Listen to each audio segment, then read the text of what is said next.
What's going on, YouTube, Subaru fans? Behind me is my inherited 1980 Subaru Brat GL. It has been sitting in its current state in my uncle's garage for the last 18 years. Ran fine when it was parked. My grandfather bought it brand new in California. It's now in Texas. I've started doing a couple things, and I'll show you here in a minute. But mostly I figured, I'm going to make a YouTube channel. What the hell, why not? There's really only a couple of people who have covered this vehicle. There's a lot of stuff on the second gens out there, but there's really only a few. There's a handful of good videos. I've looked for help, for resources and stuff to figure out some stuff on this car, and there's just not a lot out there. So I figured I would go ahead and make a YouTube channel just covering my restoration of this thing, because why not? So I'll show you around. All right, guys, so like I said, I'm going to show you around kind of how it's currently sitting, what are a few things that I've done to it since I've got it. I've had it for about 4 months now, but I've really only gotten serious about it here recently. So what I know about it, it's got about 80,000 original miles. I think it's 86. The vehicle itself was originally this silver color here. My grandfather,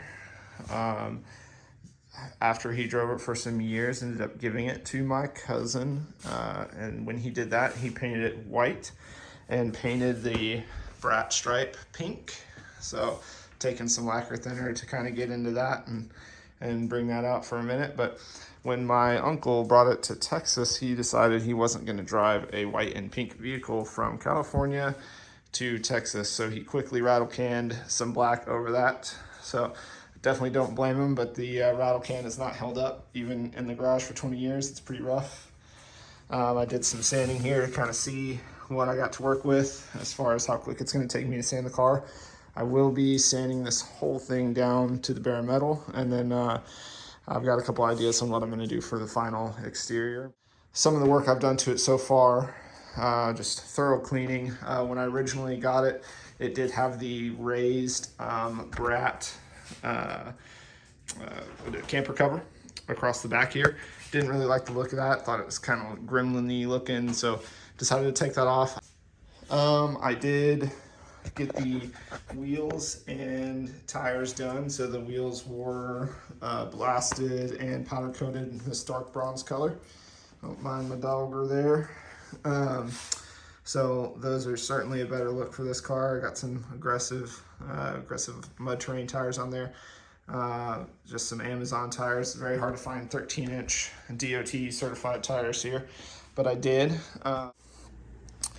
The only thing I know for sure that works on this car from experience is this winch here. That's a original Sears and Roebuck winch that was optioned with the car.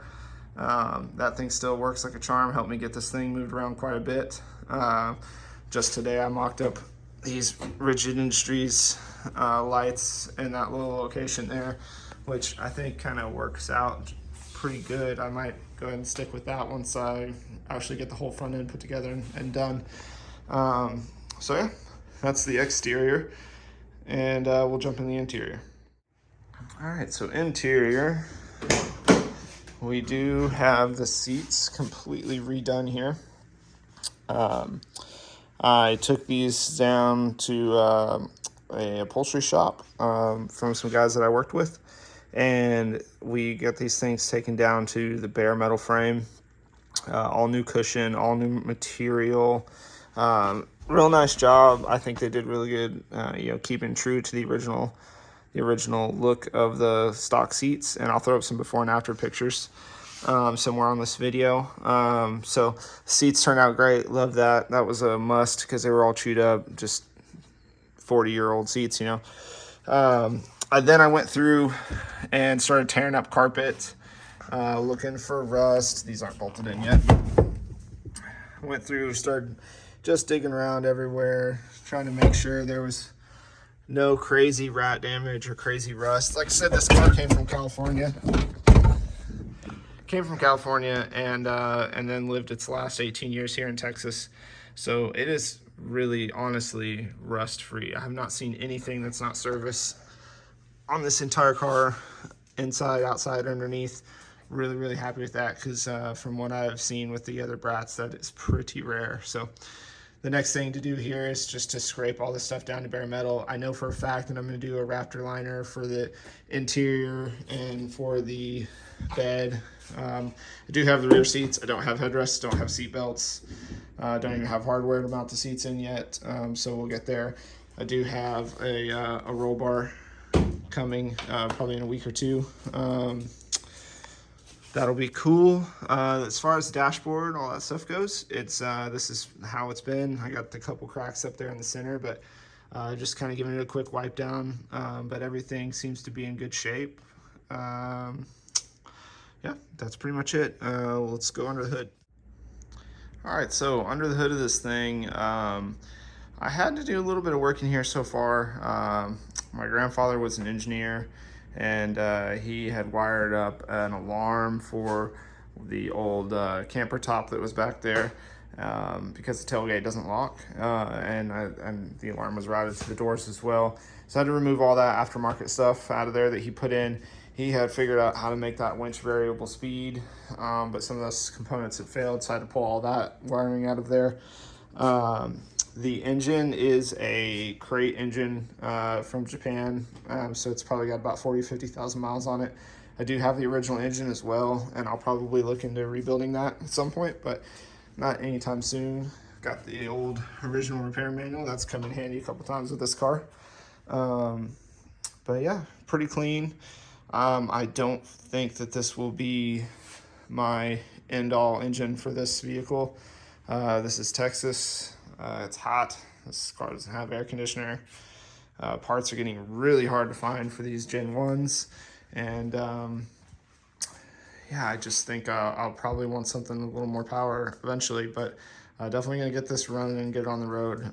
That'll be a long way down the road before we start talking about engine swaps and what we do, but part of me thinks maybe a whole driveline from like a Forester or a WRX, or yeah, I might even, throw something a little more reliable, put like a RAV4 driveline in it or something, but it's got to have four-wheel drive or all-wheel drive.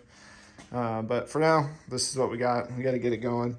I know I'm going to get this air cleaner out to the powder coater. I want that thing looking nice. And then this whole engine's going to need to be, gone through. I've already got fluids and stuff in it, but I do want to get this whole engine bay kind of detailed and gone through. I might even pull the engine and transmission out to do a engine bay, kind of Raptor liner coating in there as well.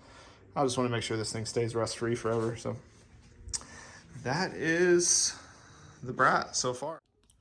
All right, so like I said, I just want to get some content out for these vehicles. There's just not enough out there. So as I do stuff, I'll try to get some live shots of me doing some work on here, maybe some time-lapse videos, something like that. I'm no YouTuber or anything like that, but just putting it out there for general information for people who like Subarus, old Japanese cars, the very small Brat community in general. So yeah, check me out. Thanks, guys.